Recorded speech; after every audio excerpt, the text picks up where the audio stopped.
Have you been told you need to stop doing what you love, whether it's exercise, running, or a sport? Well, here at Dynamic, we don't like that answer. In this podcast, we'll talk to leaders in the health and wellness space from Southwest Florida to get the solutions you need to get you back to doing what you love. Welcome to the Dynamic Naples Podcast.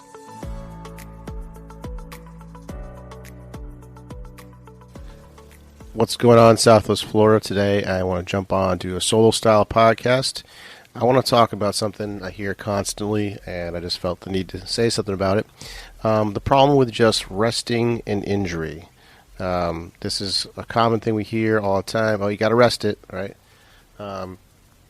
So I kind of want to dive into where that comes from and why it needs to go away. Back in, I think it was 1978, I believe, Dr. Gabe Merkin wrote a sports physio book. It was a best-selling book. And in that book, he put together the RICE protocol, which is the rest, ice, compression, elevation. And he has basically since retracted the whole thing, saying, yeah, I'm basically wrong about that. That was a mistake. It delays healing, it inhibits healing. It doesn't really help with healing. In fact, the ice component, that's a huge topic. And I did a whole podcast with Gary Reinl about this.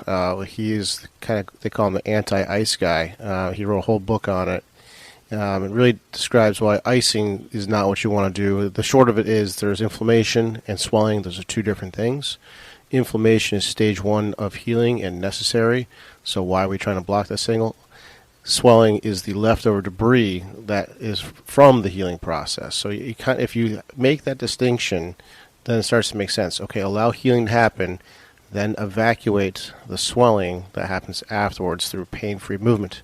This movement facilitates the lymphatic system, which facilitates evacuation of swelling. Anyways, that's the ice component in a nutshell. Go back and listen to Gary Reinl's episode. He goes on for about 45 minutes into depth on this. That book that Gary Reinl wrote, Dr. Gabe Merkin wrote the foreword to it, basically, denouncing the RICE protocol. So that's where I think it got sort of dogmatic when we got sort of expert opinion from a physician to rest. But I think it does go deeper and further back. It probably has some sort of instinctual component, because I know everyone feels like, I just need to take a break, relax it. I overdid it. Probably goes back to caveman days, where we had to go run and hunt big game, and if you had that ankle injury, maybe you'd slow down the pack, or you get eaten by something. I don't know. So probably had a protective mechanism in place. So obviously that's not really the life we live these days. We don't have to hunt our food for the most part. We got Publix and whatnot. So we have the luxury of not worrying about that component of life and evolution. So we can take advantage of that and prioritize healing optimally. So there's definitely better ways to do it than resting it. And I see this on a constant basis where somebody comes in and they say, I have some tennis elbow. I stopped playing tennis for a month, but then I went and tried to play again. The pain went away, but then I went and played again, and it came right back. And that's just classic, right? And this is my problem with the whole rest principle. So, if you see a medical provider, maybe you see a physician, and definitely this is not all of them, and this is definitely not their fault. I think it's just a problem with the system. They'll probably going to say, you got to stop doing that thing, right? And I definitely think there are sort of acute phases where you do have to take a break from doing the thing that is provoking it, whether that is the sport, but that doesn't mean to not use it at all. That's the distinction I want to make. You still want to exercise that muscle or that area that's affected, and you want to build back up the tissue tolerance. So think of a glass. You can fill it up with only so much water, right? Once you exceed the size of the glass, you have overflow of the water, and that's kind of analogous to what overuse is. A muscle or tendon can only take so much capacity, workload capacity, that it gets into overuse. So the overarching idea would be not just limit how much you pour into the glass. You want to build a bigger glass, turn that glass into a bucket so it has a better threshold or better capacity and is more resilient. So this is where the big issue is. If the focus is pain and not function necessarily, but pain, then it totally rewrites how we should do this, right? So it basically goes like this. A person goes out and plays a sport. They overload the tissue. They're told to stop or rest, sort of same thing in my mind. And then they don't ever address that workload capacity and just keeps coming back. So what happens is that person now says, well, I can't play tennis anymore, or whatever that is. Maybe I can't pick up my grandkids anymore because my back hurts whenever I do it. That's because they've been focused on pain being the goal, to eliminate pain. In my opinion, the goal should be, how do I get back to doing that thing that I love without provoking it again? So that's where it's, maybe you have to take a break from, X activity. Then you want to rebuild the muscle and get it stronger than the activity that you're trying to do, right? So a person who can deadlift 400 pounds is obviously going to have no problem picking up their grandkids because they've built up the workload capacity of their back. But if your solution was to just take a break from lifting heavy things and take some ibuprofen and just relaxing, well, if anything, it's going to make the tissues probably weaker. Yeah, the pain will go away, but you can't do that activity anymore. And then over a course of a lifetime, you basically start to slowly strip away activities that you enjoy doing because you've never really addressed the underlying root cause. So to put it simply, pain is just the symptom of a greater underlying issue, whether that's a loss of range of motion or loss of strength, or usually a little bit of both. There's a great analogy I take from Mike Reinhold, physio up in Boston area. It's the rock in the shoe example, right? So if you have pain because you have a rock in your shoe, you can put down more and more insoles to buffer that thing, but it never gets rid of that rock in the shoe. The answer should be get rid of the rock, not just buffer it. There's a great quote that I love that kind of sums up what I'm talking about. It is, a ship in harbor is safe, but that is not what ships are built for. So, in other words, you could, sit on the couch and be a couch potato, and probably most of your pains will go away for the most part. But then you can't do anything. And then as soon as you have to go fly somewhere and you have to lift some luggage overhead, well, guess what? Your back is going to get fired up.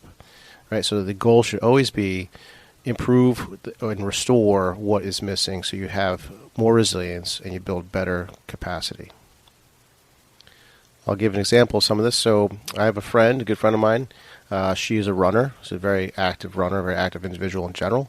And she got into a car accident and had some hip pain that developed. She rested it for a few months, and then she went to go run, and boom, the pain came back. She got to the point where she couldn't even raise her leg anymore, and even just walking was beginning to hurt. Well, this is exactly the issue that I'm talking about. Just resting is not going to fix anything.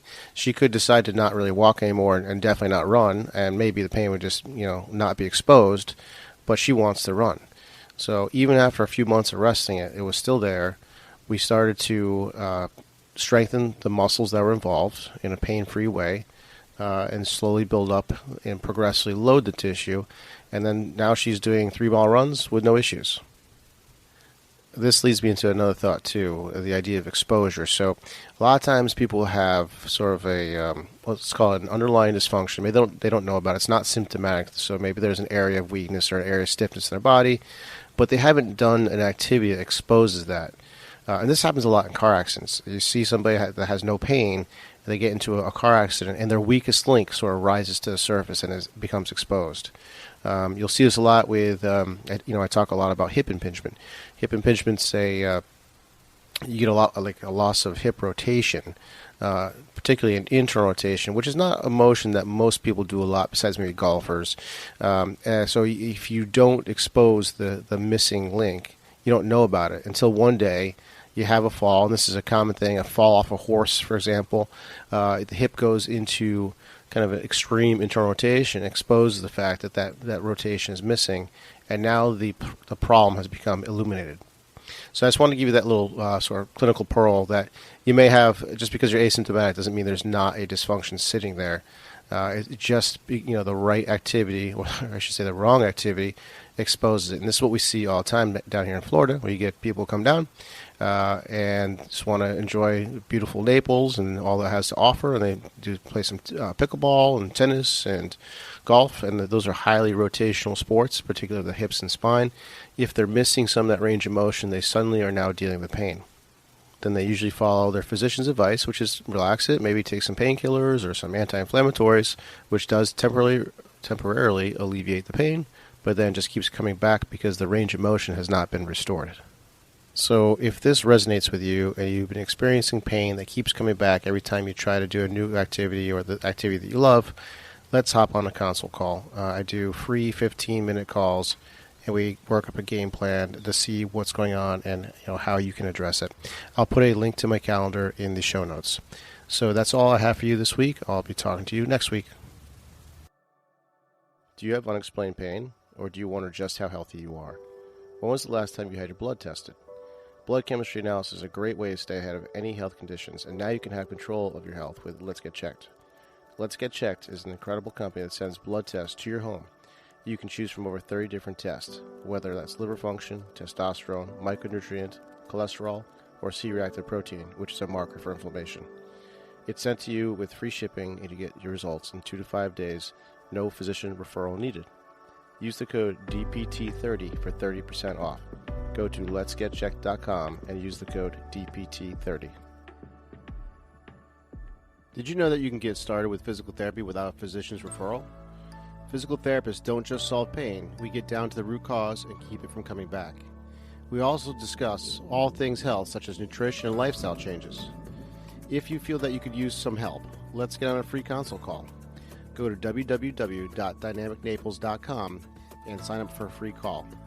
Also, if you like this podcast, please give us a rating wherever you listen to podcasts. It helps us spread the message. Thanks for listening, and we'll see you next week.